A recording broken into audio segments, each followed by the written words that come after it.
Tu veux comprendre la différence entre la spiritualité et la religion? Regarde cette vidéo jusqu'à la fin. La religion, c'est un cadre, un système, avec des règles, des dogmes, des interdits. Elle te dit quoi faire, quoi croire, qui prier, comment vivre, et surtout, elle exige ta foi, même sans que tu comprennes. Mais la spiritualité, c'est une expérience directe avec le divin. Elle ne t'impose rien. Elle t'invite à explorer qui tu es, à te connecter à ton moi profond, à l'univers, à l'énergie qui circule en tout. Elle t'apprend que Dieu n'est pas extérieur, Dieu est en toi. La religion, c'est croire ce qu'un autre a expérimenté. La spiritualité, c'est vivre ton propre éveil. La religion peut diviser, chrétiens, musulmans, juifs. La spiritualité, elle, unit. Tout est un, tout est énergie. La religion peut te dire, si tu ne fais pas ça, tu seras puni. La spiritualité te dit, observe, comprends et prends conscience les lois naturelles. La religion t'enseigne la peur de Dieu. La spiritualité t'apprend à te découvrir comme une étincelle du divin. Merci, c'était Ama. Toutes les plus anciennes civilisations étaient noires, en Afrique, en Asie, en Amérique et même en Europe. Le monde était noir pendant des millénaires. Oui. Et ce n'est pas une théorie, c'est l'histoire qu'on ne vous enseigne pas. Tu doutes? Regarde cette vidéo jusqu'à la fin. L'être humain moderne est né en Afrique. Il y a plus de 200 000 ans, et pendant des dizaines de milliers d'années, l'humanité était entièrement noire de peau. Les humains à peau claire ne sont apparus que vers moins 10 000 ans avant JC, à cause du climat en Europe. Donc logiquement, les premiers bâtisseurs de civilisation étaient noirs. En Égypte antique, les premiers pharaons venant du sud en Nubie étaient tous noirs. En Mésopotamie, les Sumériens parlèrent de la terre des têtes noires.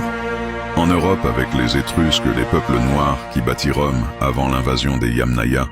En Inde, les Dravidiens, fondateurs de l'ancienne civilisation de l'Indus, étaient noirs. En Chine ancienne, les premiers sages venaient de l'Ouest avec la peau foncée.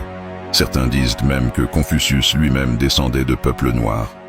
Les premiers Olmecs en Amérique ont laissé des statues aux traits africains. Jésus, en tant que juif d'origine proche orientale, était brun foncé ou noir. Et même Bouddha, selon des traditions anciennes, était décrit avec une peau foncée, des cheveux crépus. L'homme noir a parcouru la planète des milliers d'années avant que l'homme blanc n'existe. Des traces de présences africaines anciennes ont été retrouvées en Amérique du Sud, en Océanie, en Inde et en Chine, et c'est normal. C'est lui le premier humain. Il a simplement rempli la Terre, bien avant que les Blancs n'existent. Dire que les premières civilisations étaient noires n'est pas juste une revendication, c'est restaurer une vérité historique qu'on a effacée. Merci, c'était Ama. L'Égypte antique était-elle une civilisation blanche ou noire? Depuis très longtemps, un débat persiste autour de la vraie couleur de peau des anciens Égyptiens. Mais ce débat est-il vraiment légitime? Ou est-ce juste une tentative d'effacer l'histoire? Les films hollywoodiens ont ancré dans l'imaginaire collectif que l'Égypte était une civilisation blanche, des pharaons à la peau claire, des reines blanches aux cheveux afro. Mais ces images sont remplies d'incohérences. On nous présente là des êtres qui n'ont jamais existé. Mais sachez que l'Égypte antique était bel et bien une civilisation noire et non blanche. Et à la fin de cette vidéo, vous comprendrez que tout cela n'était qu'une propagande eurocentrique. Voici les preuves. Preuve numéro 1, la géohistoire. Nous sommes en moins 3125 avant JC, lors de la fondation de l'Égypte antique. À cette époque, aucun leucoderme n'était présent en Afrique.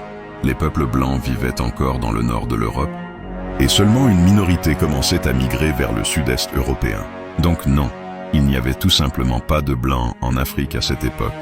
Preuve numéro 2, les écrits des Grecs. Même à l'époque où l'Égypte commençait déjà à se métisser, les auteurs grecs antiques comme Hérodote décrivaient les Égyptiens comme des hommes à la peau noire et aux cheveux crépus. Il n'y avait aucune confusion possible. Les témoins de l'époque disaient eux-mêmes que les Égyptiens étaient noirs. Preuve numéro 3, l'archéologie. Les Égyptiens se représentaient eux-mêmes avec une peau noire ou brune, des lèvres épaisses, un nez large, une morphologie typiquement africaine. On le voit dans les fresques et les sculptures. C'est pourquoi ils ont dû casser les nez et les lèvres pour effacer la vérité. Preuve numéro 4, les analyses scientifiques.